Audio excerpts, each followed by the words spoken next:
শুভ সকাল বন্ধুরা, অনেকটা বড় কাতলা মাছ নিয়ে চলে এসেছি বাজার থেকে। তো এই কাতলা মাছ দিয়ে আজকে দই কাতলা করে দেখাবো। বাড়িতে থাকা খুব কম উপকরণ দিয়েই দই কাতলাটা বানিয়ে দেখাবো খুব সহজ পদ্ধতিতে। দেখুন বন্ধুরা, মাছটার সাইজ দেখুন কত বড়। কানকোটা দেখতে পাচ্ছেন, একদম লাল, জবা ফুলের মতন লাল হয়ে আছে, একদম টাটকা মাছ। এবার মাছটা আমি কেটে নিচ্ছি, একটু ছাই নিয়ে নিচ্ছি, নালে স্লিপ করছে প্রচুর মাছটা।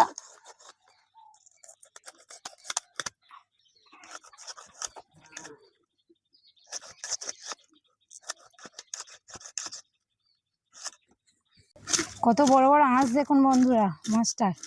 মাছের আঁশ ছাড়ানো হয়ে গেছে, এবার মাছটা আমি কেটে নিচ্ছি।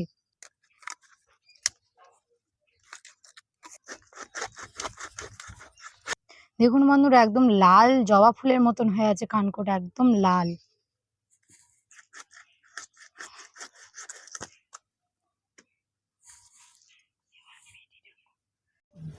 মাছটাতে তেল হয়ে গেছে, মাছের তেল, এটা চর্বি হয়েছে মাছটাতে ভিতরে। পেটিটা করি।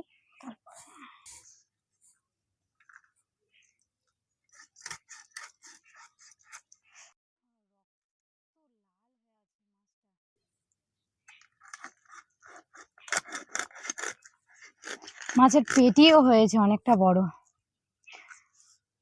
তেল হয়ে গেছে দেখুন, চর্বি।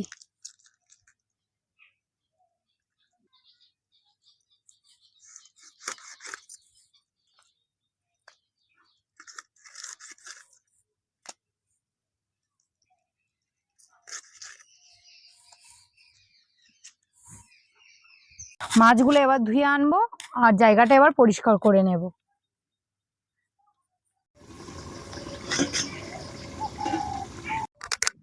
মাছটা ধুয়ে নিয়েছি। দই কাতলা বানানোর জন্য পেটি আর দাগা নিয়েছি আমি। তো এটা ম্যারিনেশন করার জন্য প্রথমে হলুদ ব্যবহার করছি, লবণ, গোলমরিচ। ভালো করে মাছটা মাখিয়ে নিতে হবে হলুদ লবণ দিয়ে। ম্যারিনেশন করা হয়ে গেছে, এবার চাপা দিয়ে রেখে দেবো 10 মিনিটের জন্য। দিয়ে উনুনটা ধরিয়ে নেব। উনুনটা ধরিয়ে নিয়েছি, কড়াটা ততক্ষণ গরম হতে থাক। আর কি কি উপকরণ লাগছে দেখে নি। গোলমরিচের গুঁড়ো, লবণ, হলুদ, সর্ষের তেল, চিনি, আর জিরে গুঁড়ো, তেজপাতা, চালমগজ, পোস্ত, কাঁচা লঙ্কা একসাথে বাটা। আর এটা হচ্ছে কি পেঁয়াজ, টমেটো, আদা রসুন একসাথে পেস্ট করা। কড়া গরম হয়ে গেছে, মাছ ভাজার জন্য সর্ষের তেল দিয়ে দিচ্ছি।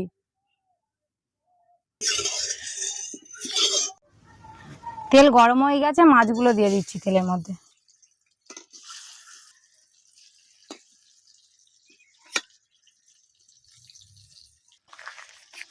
মাছগুলো এবার তুলে নিচ্ছি, হালকা ভেজে তুলে নিচ্ছি।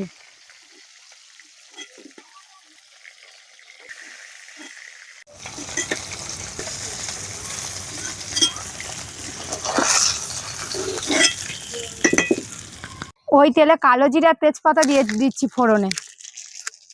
পেঁয়াজ, আদা রসুন একসাথে বাটা ছিল সেটাই দিয়ে দিচ্ছি। অল্প জল দিয়ে কষাতে হবে, নাহলে মশলাটা পুড়ে যাওয়ার ভয় আছে। উপর থেকে অল্প চিনি দিয়ে দিচ্ছি, ওর উপর থেকে ফাটা টক দইটা দিয়ে দিচ্ছি। দিয়ে ঘন ঘন নাড়তে হবে, নাহলে ছানা কেটে যাবে।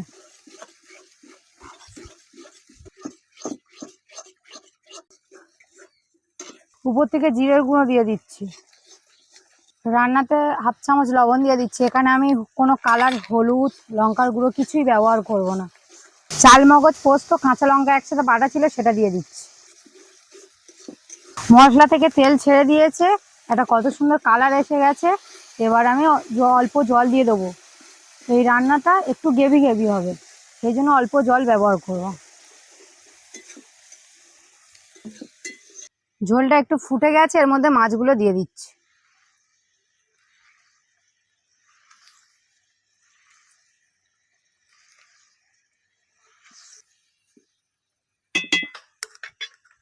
উপর থেকে দুটো কাঁচা লঙ্কা দিয়ে দিচ্ছি।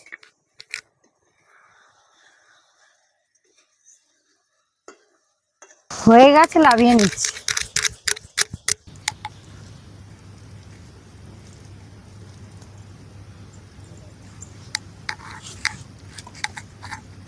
এই রান্নাটি কেমন হয়েছে সেটা অবশ্যই কমেন্টে জানাবেন আর চ্যানেলটিকে একটা সাবস্ক্রাইব করে দেবেন।